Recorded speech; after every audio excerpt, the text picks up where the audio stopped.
Welcome back to another TubeDuel Original Explainer. Let's jump right in, because today we're looking at the wild, dramatic corporate story of JVC. You know, it's this incredibly fascinating journey. We're talking massive highs, a really steep fall, and then a super smart fight just to survive. I mean, think about it. How does a giant that totally controlled our living rooms suddenly fade from the spotlight? For a lot of us, JVC brings back some seriously strong memories, right? Maybe you remember that heavy, satisfying clunk of pushing a tape into a VCR, or seeing those massive boom boxes out in the park. JVC was literally everywhere. And then, well, things changed. So let's figure out what exactly happened.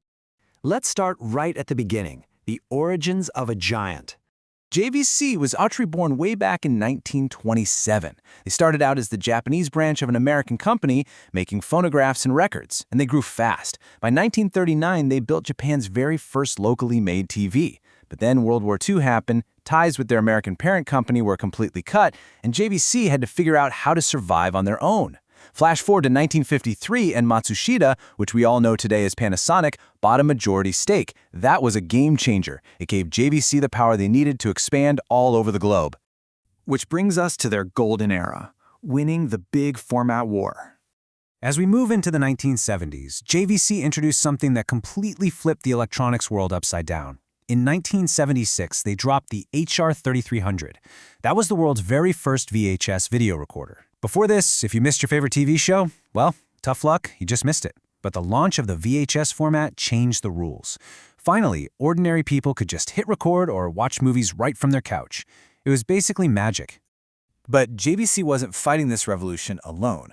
Sony was right there with a rival format called Betamax. Now, Betamax actually had slightly better picture quality, but Sony kept their tech locked down, and the tapes were shorter. JVC, they played it super smart.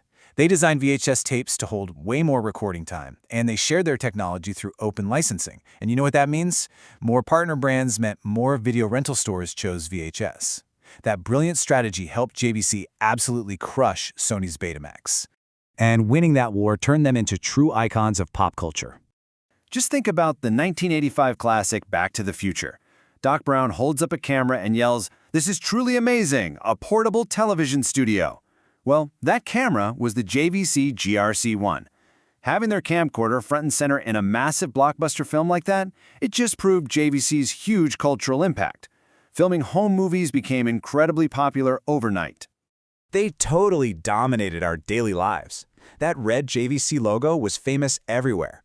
They made those massive boomboxes you'd hear playing loud music in city parks. They sponsored huge global sports events, famously putting their name right across the Arsenal Football Club shirts for nearly 20 years. Add in those super popular camcorders we just talked about, and JVC simply ruled the 1980s. But, as we know, technology moves fast, and that led to the digital downfall. Because technology really waits for no one. By the late 1990s and into the 2000s, the entire landscape shifted. Suddenly, we had DVDs promising better quality and no more rewinding. Computers were moving into the living room. Then the internet came along and completely changed how we stream our media. And finally, smartphones put decent cameras right on our pockets. These new digital shifts changed our habits almost overnight. And all of a sudden, VHS tapes and giant home stereos felt, well, really old. So in 2008, a major chapter closed for good. JVC produced its final standalone VHS recorder. Like a lot of the traditional Japanese tech giants, JVC just moved a bit too slowly into this new digital era.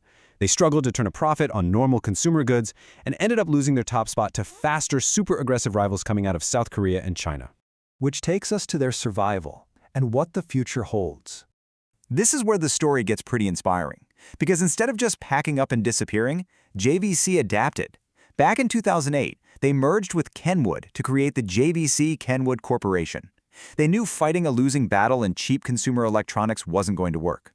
So they combined forces and focused on areas where they could still win. We're talking high-end professional cameras, really advanced home theater projectors, and specialized car audio systems. And if we fast forward to today, in 2025, JVC is actually making a comeback in the living room.